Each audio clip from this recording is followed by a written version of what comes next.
temps de développement de personnes il y a moyen de l'assemblée pour tenir révéler le monde dans le temps de personnalité tous à la minute de tout le temps des agriculteurs. Il viendra un moment on serait encore ensemble. Ce dernier temps, ainsi, ils ont révélé par 4 volets, 4 chemins. 4 chemins, les autres sont développés, on m'a révélé. On l'a pas, qui chasse à Mobimba, au Mobimba, pour lutter ma casse, pour dire que la communauté n'a pas preuve, je voyais les histoires dans la télévision devant la barre, et on a vu la télévision devant la barre. Je croyais que je ne pouvais même pas vivre les téléréalisations, mais ils vont continuer bien sûr. Nous avons créé un réseau. Vous savez qu'on a beaucoup créé des problèmes pour votre frère. Le problème, les animaux, oui, va fabriquer, va monter des toutes pièces. Et on a dit au moins 80% va dire. Est-ce que vous ne pourrez même pas me remercier? So il y a 80% bazobique, peut-être pas de l'agite, mais j'ai des produits pour nous apprécier, malgré quoi il y a une noire, c'est que peut-être soit du mal à mondial, là il y a la matière, le pétrole, mais ça donne la vie, et ça sauve, et ça donne beaucoup de solutions. Mais alors on a 100 000 pour agir, comme je vous le disais tout le temps, que je vois là. Ce qui nous a tendance à venir à l'Ivoire pour la développement. J'aurais toujours des problèmes psychologiques. Croyant que je suis millionnaire, mais je souffre. Je n'ai même pas un million de dollars. Je remercie aussi le projet de l'État parce qu'il m'a beaucoup accompagné pour le sous-bâtiment, par le dossier de Zanango. Ce qui est un papier, pour l'État peut sauter. Le développement peut-être un gaz à la bloc. Mais vous l'avez dit, par papier, les amis établis en bonne forme, malgré la ressource qui a été mamabé, la côté de Kessika, le réajustement des paramètres, parce que 15% de pétrole est en danger. Et maintenant, il y a 20%, il y a 50%. Pour appuyer les côtes en région, ça ne représente aucun danger. Même 50%. Parce que peut-être on peut minimiser la valeur d'un prophète, peut-être parce qu'il y avait des faux, peut-être il peut y avoir aussi des bons, mais je ne peux pas dire que ce serait le bon. Nous allons quand même dire prophète, parce que c'est basali, mais il faut que ça nous dit qu'on produit agir, les produits ont apprécié la montée du monde. Pour que nous ayons prévenez que vous en êtes témoin. Alors, on bat la carte, on dit la vie, nous avons tapé ça qui, et je fais ça bon mot. Je dis que ça n'a pas limo, sans le savoir, limo y a pas de choses à sauver. Et je dis que ça n'a pas soumis. Donc, ils ont produit une merveille, donc, à Salaki. Et vous pouvez ça développer, le ministère de la Recherche scientifique, ça qui est brevet d'invention comme un savant, mais en noir, on n'acceptera jamais qu'il y ait un savant, et surtout en RDC. Dans l'oligarchie, c'est-à-dire que ça peut susciter beaucoup de jalousie. Mais si j'ai la jalousie, je m'en moquerai tout le temps. Parce que, au Baroyo Kazoua, pour la Yoba, il va pratiquer Zoua et Felaïma, et Kolomba. Au Baroyo Misaka, Felaïma. Les talibans, on sera toujours là jusqu'à la fin de notre vie. Produire tout ça, pour nous baguer les chiens, on boira toujours, mais la caravane passera toujours. Quelles que soient les conditions, les hommes qui ont dirigé Yahweh, mais il y a beaucoup de gens qui ont dirigé Mouki. Pour tout dire, vraiment, je tiens à vous remercier. Mon attachement, ma tumulte, c'est vrai que Covid, les hommes ont détruit parce que le Seigneur a montré avant que ça soit là. Dès que on a vu dans le monde, il avait aussi beaucoup de principes pour la personne qui Pour nous, dans ma cabine sur la Covid, pour nous, on a ensemble. Mieux vaut que j'ai pris à la maison, votre colloque, on appelle le monde entier. Le problème, ce soit comme ce la Covid, un jour, de prendre fin parce qu'il y a 5 ans et 2 mois. Ça continuera toujours, il y aura toujours des principes de la Covid. Après Covid, il pourrait y avoir encore un autre nom qui pourra être aussi tellement très très grave, parce qu'on ne se débarrasse pas de tout cela. Il faut y avoir autorité. Donc, gloire à Dieu, notre autorité primordiale, nous savons dans le sang parce que, à notre on a peuple, mais pas parce qu'il est dans le combat terrible. Voilà votre frère, pour vous remercier infiniment. Moi, tout le temps, du début à la fin, exact, vous comprendrez certaines choses après. Est-ce que vous comprenez bien? Une fois de plus, nous collaborons pour la botte à Mobimba.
dès l'enfance à l'ingacapacité, je ne croirais jamais à fétiche, je ne croirais jamais à magie.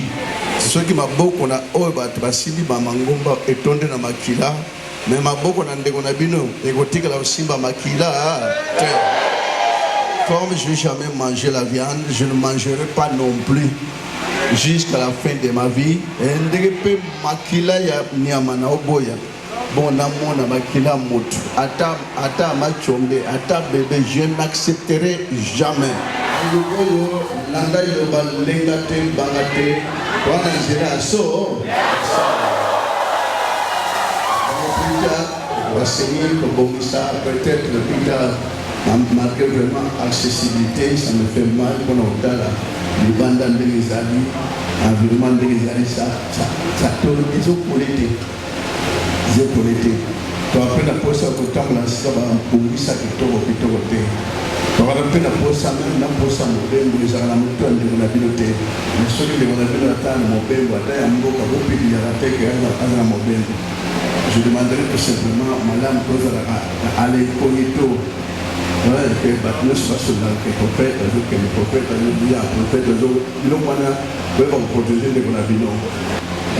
Dieu a dit l'église, quoi qu'il en soit, il y a Satan, il va. Mais d'ailleurs, il y a un homme qui peut voir et on va. Attends, tu as la liste, tu ressembles à un homme bon.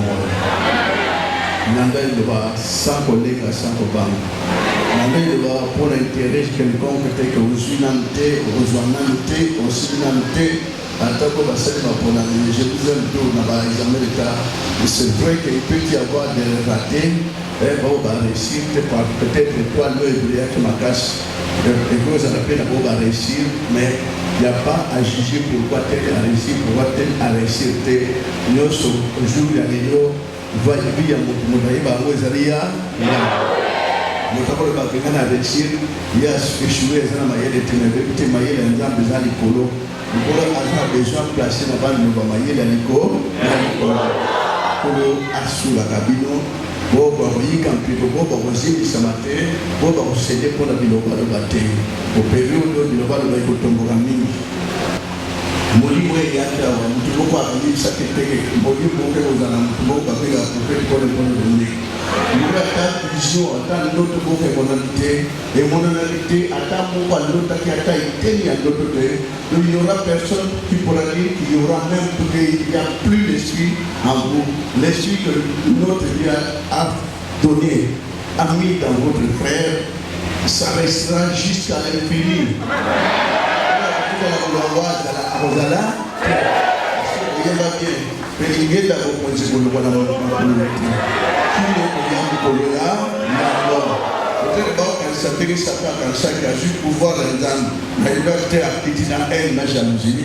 Mais on a comment vous avez ça, mon combat. Si on va la battre, vous avez ça, tenir parole de rigueur, Satan t'a possible pour aller dans la piste. Pour mingi pe babinakawa bakenda na cimetière batusha mamende wanabila okondeli cimetière moko te si bana elo monte la litité babu ya ko merci beaucoup pour la parole à bino tous les gens ont été dans un connaissance na pour pour la voler na kono mune pe na kono bata bota sabota sema biso yebi dikana sabota no tambu sabapora no ya santo sabota ya ngamu tatama ila nikoloza na mbakati na bango pour obtenir na yele no samu kinezo ko ko kunyata ko tapo ko si sabango pesa boye ya nikolo ngwe ya nikolo pesa katna Salomon kata David c'est un ternayo et de tout ça mon mbakati na bota pesa courage la détermination na bono pesa katna job bazala na boki le supa atambo ya atanyango atawa ibuluma kasi boto anapata tena batika na tisho ngikata no bali msatwa na masimu kama na ndoto mo kwa tebenge ndoto ndoto ndoto ndoto maoneka ndoto bono kama ndoto safi na ndoto za pika na ndoto abi et de ndoto za kusema kata ndoto comme l'esprit sur la barrette et on va nous sentir de la c'est bon amen et pour l'esprit sur la barrette